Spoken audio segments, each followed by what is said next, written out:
Patriot Prime Reviews is a channel for adult collectors and may not be suitable for children under 13 years of age. Viewer discretion is advised. This video is sponsored by Toyhax.com. They're your one-stop shop for reproduction decals for your vintage G1 Transformers and upgrade decals for your modern bots. Weaponry for your figures from the Toyhax Armory, and great-looking backdrops for your display from Toy Stages. And when you visit Toyhax.com, make sure and use my monthly promo code to save 15% off your order. So yes, 15% off when you use my promo code right here. So check out Toyhax.com and make your collection stand out from the rest. And tell them Patriot Prime sent you. Now, on to the video. The feature bot in this video is 1985's Generation 1 Jetfire. Now, Jetfire hitting the toy shelves in 1985 guaranteed his appearance in the animated series and Marvel Comics. But there was a problem. Hasbro had a huge hit on their hands with the Transformers in 1984. So in 85, they're looking around at other transforming robots from other lines and came across the Takatoku Macross Valkyrie toy, which they brought over and turned into Jetfire. So when Takara caught wind of this, they weren't too keen on their competitor's toy being lined up with theirs. That was the original G1 Autobots. So there was a big copyright deal or something. It more or less ended up being that Hasbro did not have the rights to animate or use this guy in any media whatsoever as is. So that's why the Jetfire toy doesn't look like what we got in the animated series or comic books. They also didn't want to use the name Jetfire. They didn't want Hasbro to use the name Jetfire in media as well, so Jetfire became Skyfire. Though in Marvel Comics, he still got away with being called Jetfire. So that's kind of the simplified version of what happened. If you want some detail on the torrid history of Jetfire and his copyright deals, please check out my good friend Rodimus Primal's video on the subject. He does a deep dive, and man, you're going to learn a lot. So anyway, Jetfire made his first animated appearance in an animated commercial, actually featuring him in the toy form that you see now. And I believe that was the only time we ever saw that version of Jetfire in animation.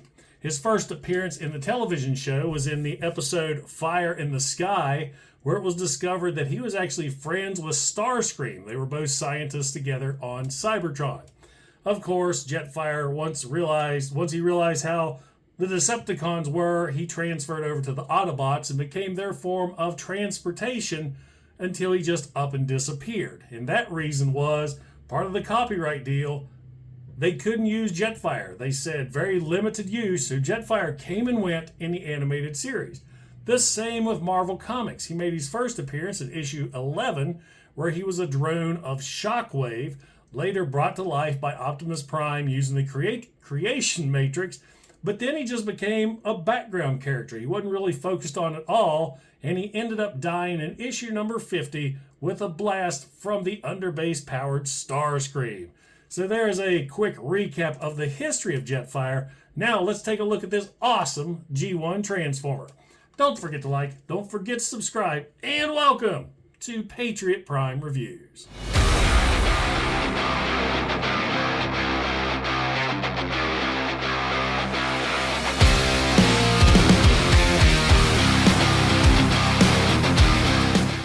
Now we'll start things off by taking a look at Jetfire in his jet mode, and what a glorious looking jet this is. I have always loved Jetfire's jet mode. This thing is just spectacular. Now mine isn't as pristine white as I was hoping it would be.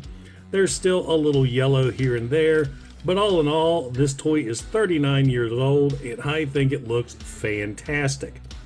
Great paint applications all over the figure. He is lacking a lot of decals. I have no idea why I haven't went to Toyhax to get decals for him yet, but still, I think he looks so good. Lots of nice molded details throughout. Taking a closer look here at the nose cone. It's all red, a little scuffed right there. Big Autobot insignia on the tip. He has a smoky gray translucent cockpit where you can look in and see the seats and control panels. Red paint up here along the wings and on the tail fins as well. Down here, I believe those are decals. Still, like I said, missing a lot of optional decals. They're not optional. I mean, this guy's usually covered in decals. Unfortunately, I don't have them. Now, one of the things I really like about Jetfire as well is he's got this awesome spring-loaded landing gear. So he'd snap this landing gear back in place like so, and you can really hick it. You can really hear it click into place right there. Now, as you can see, I got fists flopping out. The fists right here lock into the arms, but mine are a pain in the butt to get out. I don't want to risk breaking this guy on camera, so I've just got him like so. Anyway, back to the landing gear. There's these little triggers right here.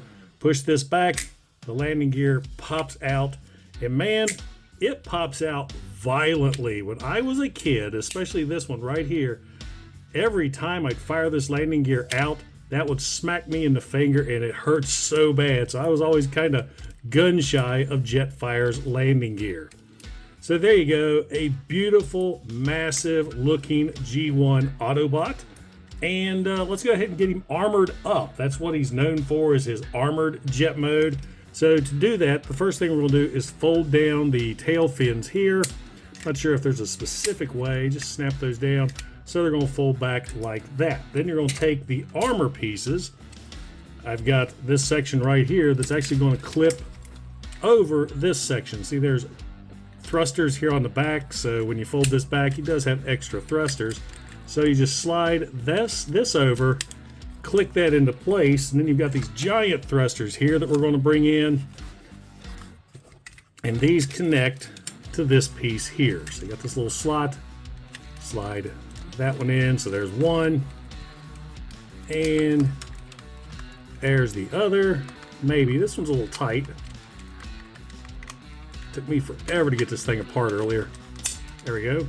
So now we have the big thrusters on the back, and now we're going to put the rear pieces on. You have these two sections right here that they're going to go down here around the legs. You just have to match up which is which. Go ahead and bring a leg down, makes it easier to put on. So you slide this around. Uh-oh, a little stress fracture on that one. So slide that over that little wing right there. And then you've got these pieces here. This is hard to do on camera. These are the clips that clip around and attach the leg armor to the leg. These usually come in two pieces as well, but I'm not going to pull the little clip out. Don't run a risk breaking these. You just line those up with the holes, press them together, and there you've got that leg armor on. Let's go ahead and do the other. Line up the little slot to the wing. Easier said than done. Get that leg down and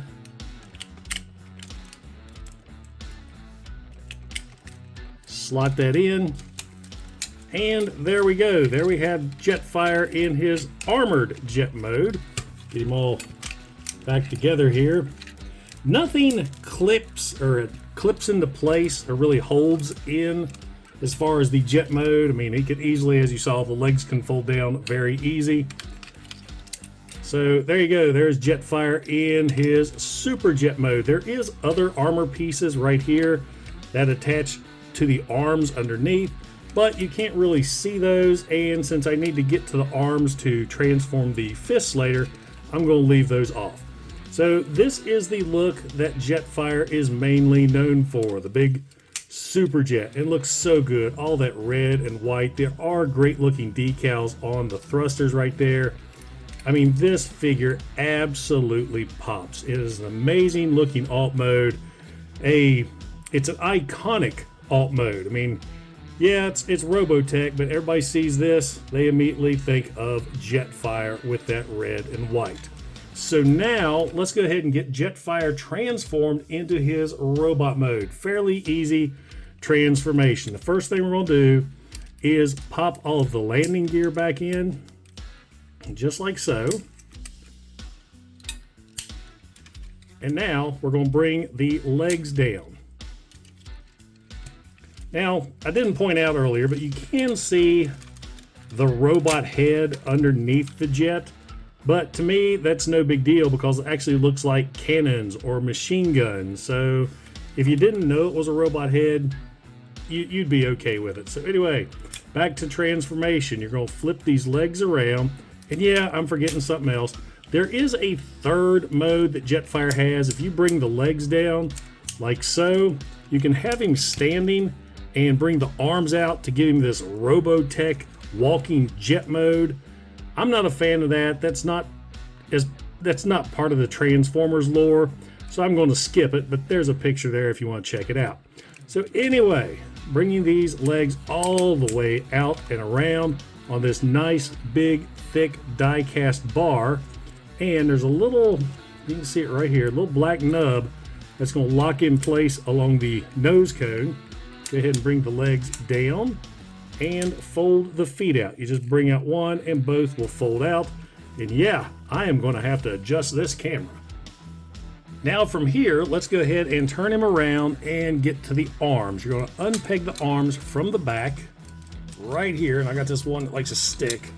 There's a little lever right there, a little catch. You can bring those up and around. Flip back to the front and you've got this section right here. Go ahead and slide that down. If you can see it, you slide that little section down here. You're going to bring the arms up like so. They're going to fit around these sections here. And then you're going to bring this little trap door, bring that up, bring the head through. Go ahead and rotate the head around. Now you're going to bring this whole back section down. It's going to snap into place. Go ahead and drop your figure. Fold the wings down and back. Rotate the arms around. As you can see, the fists already fell into place. But what I'm going to do is fully extend them and they will lock into place. Just like so. Well, I thought this one is being a pain. There we go. So it's locked into place. And there we have Jetfire in his robot mode. Let's get those antennas up. And man, he looks so good. I'm going to go ahead and add the armor pieces onto his arms now. And how these go on, I got these little sections with little clips.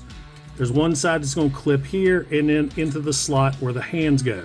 Right there's the lever for the hands that gets covered up by the armor. That's why I didn't want to put these on. So snap that one into place and around. And do the same on this side. I see little gaps popping up there. It looks like I may need to tighten him up a little. Pop that one in.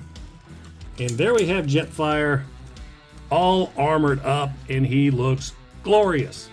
Jetfire, of course, is one of the biggest Autobots out there and he just looks amazing. And as I said earlier in the intro, he looks nothing like his cartoon counterpart. The head sculpt, it's your basic robot head. I mean, he's got a mouth plate, he's got a visor, he's got red eyes or a red visor. I wish he had blue for more of an Autobot look.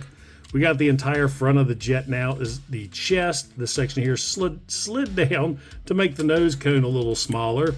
A few decals. You got decals here on the shoulders, and that's about it. Like I said, he's missing a lot of decals, and I need to fix that situation real soon. Articulation. He's got a lot of articulation for a G1. The head can do a complete 360.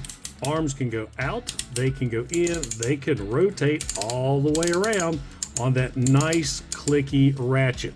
There's also a elbow bend, bicep rotation, and that's it for the arms. Legs go forward. They go back, and there is a knee bend. There wasn't many Transformers that had knee bends back in the 80s. So lots of great articulation and posability for this guy. Now, he does have a weapon, this big old massive cannon right here. Now, the scope goes up and down, and the reason being, the original toy that he's based off of, missiles will go in this gun. You push that down, the missiles will fire. Unfortunately, Jetfire didn't get that gimmick. So just put the weapon in his hand like so. And now we've got Jetfire all armed and ready for battle. And I just can't say it enough. This figure is glorious. Now you saw when I put the gun in right here, this hand is molded to hold the gun. It's got a grip, it's got a trigger finger, while this hand is a solid piece. So let's go ahead and get Jetfire armed back up. Lots of details on that gun too. And of course, mine's missing the decal. So there you go, guys. There is the absolutely phenomenal and glorious looking Jetfire. And now for some quick size comparisons. Here is 1985's Generation 1 Jetfire with Generation 1 Optimus Prime, Generation 1 Superion, and Siege Jetfire. 1985's Generation 1 Jetfire is a must-have for any G1 fan's collection. This is an iconic toy with a great vehicle mode, a great robot mode, and he just has a presence on the shelf. Though when you're hunting one down, you do want to make sure he is complete with his gun and all of his armor pieces. Now he does come with a gun clip where you can attach the gun to his arms that I don't have with mine, and as far as I know, that is one of the most lost accessories ever as far as G1's concerned, but you don't really need it because it's not functional when he has his armor on. It attaches the gun to the side of his arm like it's an arm cannon, or you can attach it to the bottom of the plane. So that piece is not necessary to enjoy your Jetfire, but if you're a completionist, I guess you'll need that one too. Now guys, if you enjoyed the video, don't forget to like, don't forget to subscribe, and don't forget to click that bell icon to get notified when I upload new videos. Also, if you're in any position to help out the channel, I do have a super thanks button, and I also offer channel memberships. And I have to give a huge shout out and thank you to all my current channel members, because it's your support that helps keep this channel going. Once again, guys, this is Patriot Prime signing out. Hooah!